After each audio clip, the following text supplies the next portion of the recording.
டெய்லியும் ஒரு பிரச்சனை தமிழ்நாட்டில் புதுசாக வந்தால் கூட நம்மளுடைய திடல் தற்கொலைங்க மட்டும் எப்பயுமே ஒரே மூடில் இருக்காங்க.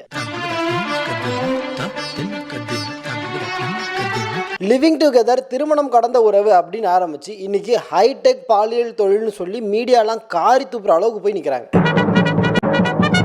கட்டற்ற பாலியல் சுதந்திரம் அப்படின்ற பேரில் பொண்ணுங்களை பிரெயின் வாஷ் பண்ணி தப்பான தொழிலில் ஈடுபடுத்துறதுக்காக முற்போக்கு அப்படின்ற பேரில் அக்கா ஒரு வாட்ஸ்அப் குரூப் ஒன்று மெயின்டைன் பண்ணிட்டு இருந்திருக்காங்க.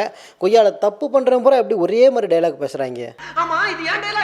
முற்போக்கு பகுத்தறிவு அப்படின்னு வழக்கமாக நம்ம திடல் தற்கூறிங்க ஸ்டார்ட் பண்ணுற அதே டோனில் தான் அக்காவும் அவங்க பிஸ்னஸை ஸ்டார்ட் பண்ணியிருக்காங்க. சரி, அப்படி என்னதான் அவங்க முற்போக்காக பேசியிருக்காங்க அப்படின்றத ஒரு தடவை நீங்களே பார்த்துட்டு வாங்க. பெண்களுக்கு தேவை இருக்கு, பெண்களுக்கு தேவை இருக்கு அப்படிங்கிற விஷயத்த வெளியே சொல்றதுக்கான அந்த ஃப்ரீடம் வேணும். பொண்ணுங்க அவங்களோட பிசிக்கல் நீடை வெளியில சொல்லணுமா, வாங்க வேணா போய் போஸ்ட் அடிப்போமா, அவங்க பர்சனலா எதுக்கு வெளியே ஓஹோ டிமாண்ட் தெரிஞ்சாதான் டிஸ்ட்ரிபியூட் கரெக்டா பண்ண முடியும். அந்த மாதிரி ஓகே புரிஞ்சு நம்ம லூலு அக்கா வாயை திறந்தாலே உமன் எம்பவர்மெண்ட், பெண் சுதந்திரம், உமன் ஈக்குவாலிட்டி அப்படின்னு சொல்லி நரம்பு புடைக்க பேசுறாங்களே, அவங்கள ஃபாலோ பண்ணாம இருந்தா எப்படி அப்படின்னு சொல்லிட்டு ஃபாலோ பண்றதுக்காக அவங்க சோசியல் மீடியா பக்கம் போய் பார்த்தேன். அங்க முக்காவாசி இல்லை முழுசாவே 18+ கண்டென்ட்டாக தான் இருக்கு.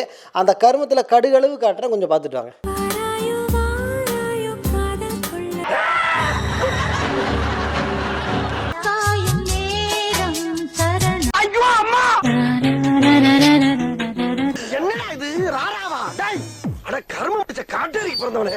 எப்படி உமன் எம்பவர்மெண்ட் நல்லா இருக்குல்ல?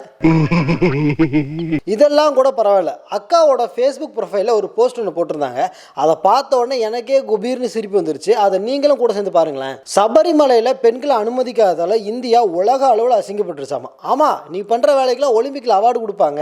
இப்போ சபரிமலையில் அனுமதிக்காது மட்டும்தான் பிரச்சனை. இதில் அடுத்த லைன் வேற, பெண்களை இழிவுபடுத்தும் சமுதாயம் கலாச்சாரமிக்க சமுதாயமா அப்படின்னு நீ எல்லாம் அட்வைஸ் பண்ணுற அளவுக்கு வந்துருச்சு பாருங்க. அதை நினச்சாதாக்கா மனசுக்கு ரொம்ப வருத்தமாக. நம்ம லூலு அக்காவை பத்தி கண்டென்ட் எடுத்து பேசுறதுக்கு முக்கியமான காரணம் அக்காவுடைய 2 பெஸ்ட் ஃப்ரெண்ட்ஸ் தான். அதுல ஃபர்ஸ்ட் இந்த ஃப்ரெண்டை பார்த்துட்டு வாங்களேன். கலாச்சாரம் சங்ககால இலக்கியத்துல யாயும் யாராகியரோ இவ்வளவுதான் லிவிங் டுகெதர். நம்ம மதியக்கா எங்கெல்லாம் மைக்கும் மேடையும் கிடைக்குதோ அங்கெல்லாம் போய் லிவிங் டுகெதர் தான் பெஸ்ட், கல்யாணமே பண்ணிக்க கூடாது, தாலி ஒரு பெண்ணடிமைத்தனம் அப்படின்னு பேசி அப்பாவி யங்ஸ்டர்ஸை பிரெயின் வாஷ் பண்ணுவாங்க. அதாவது டிமாண்டை கிரியேட் பண்ணுவாங்க. அக்காவுடைய இன்னொரு பெஸ்ட் ஃப்ரெண்டு நம்ம எராமீச பாண்டி. காதல் என்பது உண்டுதான், அதுல என்ன கண்ட காதல் நல்ல காதல். அப்படியானால் இது என்ன? திருமணம் கடந்த உறவு. நல்லா இருக்கிற குடும்ப ஸ்ட்ரக்சரை கெடுத்து விட்டு கள்ளக்காதலை ப்ரமோட் பண்றது, திருமணம் கடந்த உறவுன்னு சொல்லி அதுக்கு ஒரு புனிதமான பேர் வைக்கிறது. ஸோ நம்ம எராமீசியோட டாஸ்க்கு பிராண்டிங் பண்றது. ஆக மொத்தத்தில் லிவிங் டுகெதர்னு சொல்லி டிமாண்டை கிரியேட் பண்ணுறது, திருமணம் கடந்த உறவுன்னு சொல்லி பிராண்டிங் பண்ணுறது, லூலு அக்கா மாதிரியான ஆளுங்களை வச்சு கடைசியில் ஹைடெக் பாலியல் தொழிலில் கொண்டு வந்து நிப்பாட்டுறது. இதுக்கெல்லாம் என்ன பேர் இவங்க வச்சுருக்காங்க தெரியுமா? நான் சொல்ல மாட்டேன், நீங்கள் கரெக்டாக கண்டுபிடிச்சிக்கலான்னு பார்ப்போம். கமெண்ட்டில் சொல்லுங்கள். உங்கள் வீட்டு பிள்ளையா நினைச்சு எல்லாரும் என்னை மன்னிச்சிருக்கேன்.